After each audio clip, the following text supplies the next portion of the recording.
virtualização de sistema operacional, uma tecnologia que é extremamente importante daqui para frente para o data center, cada vez ficar mais dinâmico.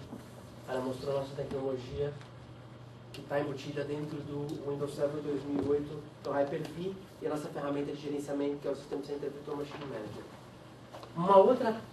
Um outro tipo de virtualização que eu tinha falado, que também é um tipo de virtualização extremamente interessante para os nossos clientes, é virtualização da camada de apresentação.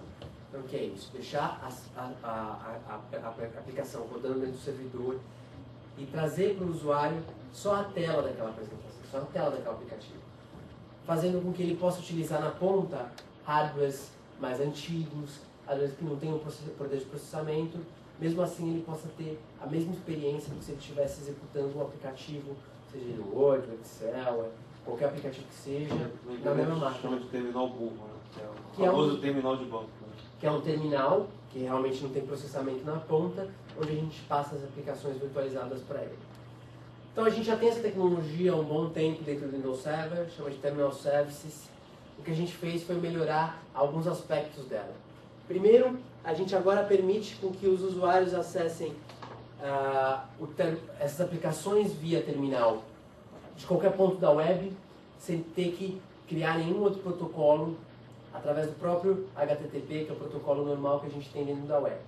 Então, o usuário ele pode entrar dentro de um site disponibilizado, de qualquer máquina que ele tiver, vai abrir as aplicações que ele tem direito, por exemplo, o Word, por exemplo, o Outlook, etc.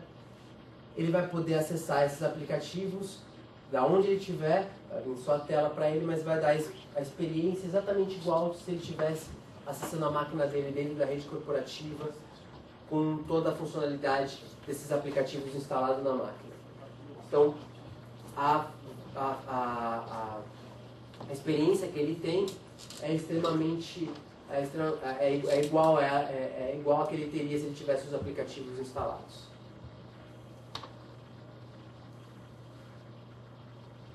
E agora a gente também permite com que ele não disponibilize a sessão toda do servidor, mas sim disponibilize só alguns aplicativos para o usuário, de maneira que o usuário ele possa, tanto fora, como eu falei, da rede corporativa, quanto dentro, ter aquele aplicativo só, exatamente como se fosse o aplicativo que ele tinha instalado dentro da máquina. Para alguns que já conheciam a versão do Terminal Services anterior, dentro de 2003, para fazer esse tipo de virtualização, antes o usuário tinha que se logar numa sessão remota e ter uma sessão do servidor, uma segunda sessão. Ele se logava na máquina, depois se logava na sessão do servidor. Agora a gente consegue disponibilizar só o aplicativo para que ele dê 2 cliques no arquivo que está associado com esse aplicativo. Ele vai ter, por exemplo, o Word lá editando o arquivo dele, exatamente como se ele tivesse instalado dentro da máquina. Além disso, a gente tem todos os direcionamentos de dispositivo que ele tem na máquina local para o servidor, para que ele possa salvar no disco local, para que ele possa imprimir no impressora local, etc. Então, quer dizer, ele não precisa mais se logar no... Antigamente a gente tinha, até o 2003, o Terminal Services nosso, quando você precisava acessar um aplicativo que estava executando lá dentro do servidor por essa tecnologia, você tinha que se logar na máquina e se logar numa sessão depois do servidor. Aí lá no servidor você ia ter uma sessão como você tem a da máquina local. Você teria que escolher o aplicativo lá dentro, etc. Para o usuário, isso era uma experiência um pouco diferente, porque ele não queria ir lá, se logar num outro servidor, entrar na sessão lá daquele servidor. Ele queria simplesmente clicar dentro do arquivo que ele acabou de receber, do Word que ele acabou de receber, e aparecer o Word, sem ele ter que fazer nenhum outro tipo de ação. Foi o que a gente fez. Então, agora, se a gente pegar, por exemplo, um desses aplicativos remotos que estão disponibilizados, você vai ter só o aplicativo, na verdade que está vindo a tela daquele aplicativo, né? Ele não está fisicamente instalado. Ele vai ter exatamente a mesma experiência que ele teria se ele estivesse executando o aplicativo localmente. Vamos dar uma olhada como funciona isso, assim fica mais fácil da gente entender, da gente Isso qualquer aplicativo. Isso qualquer aplicativo. Qualquer aplicativo pode ser disponibilizado de maneira remota. E como é que você faz questão de licença? O licenciamento dos aplicativos não muda. Então você tem que ter um número de usuários para... O método de acesso que muda nesse caso. Tá. Então se eu tenho uma licença para 10 usuários, eu só posso 10 10 usuários. usuários.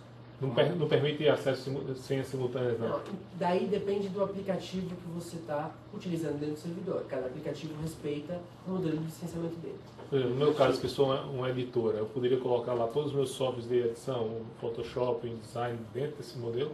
E disponibilizar eles via o Terminal Service. Agora, o licenciamento do Photoshop, de qualquer outro software que vocês vão colocar lá, é com o licenciamento igual ao fabricante. Tá? Vou dar um exemplo do nosso.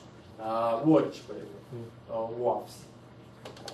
Você precisa de uma licença do Office para cada usuário que estiver naquela máquina. Não importa se o Office estiver instalado fisicamente ou se ele estiver acessando remotamente via Terminal Service. Você pode fazer um sistema por sessões, então ele só abre X sessões simultâneas. Então, mas o licenciamento do Office continua sendo igual. Você vai ter 10 usuários que vai precisar de 10 Offices. Tá? Então você não tem ainda essa ideia de concorrente nesse tipo de licenciamento.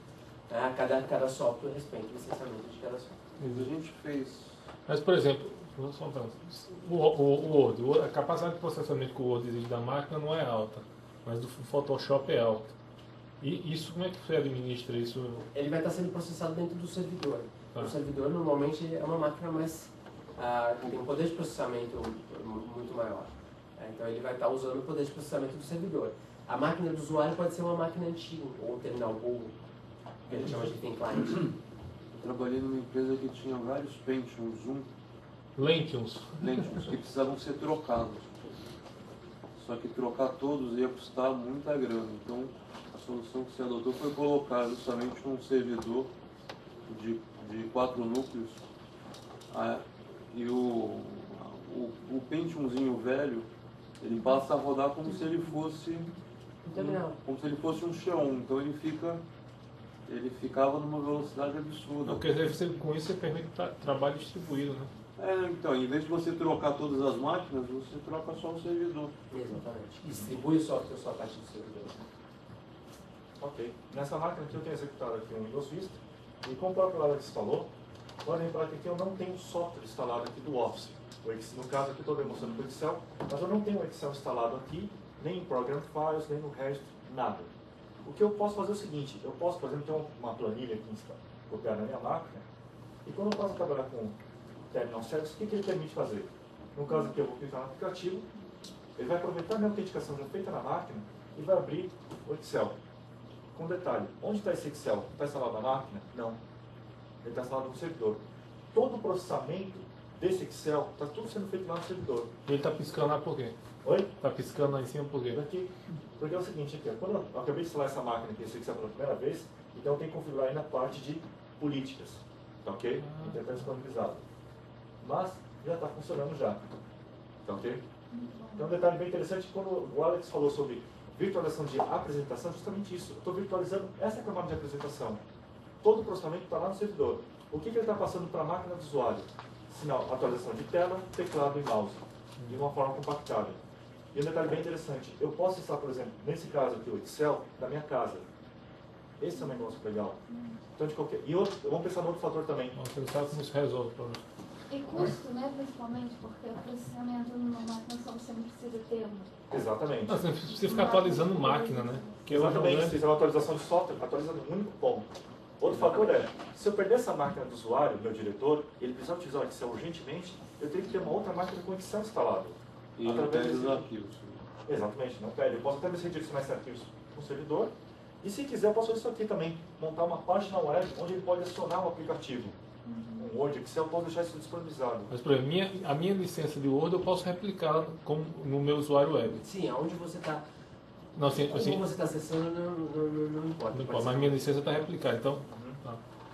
O que não pode é eu acessar a sua licença. Aí, por exemplo, um projeto desse, em termos de custo, é melhor continuar comprando máquina Word e instalando ou adotar um sistema desse? O custo é que Porque aí tem um custo de implantação. Né? é difícil da gente te dar uma regra que serva para todos os casos. Tem que ver a utilização que vai ter. No caso, você tem investimento no servidor, no outro, você tem investimento nos desktops. Às vezes, o usuário precisa trabalhar de maneira offline, ele precisa trabalhar desconectado de rede. Então,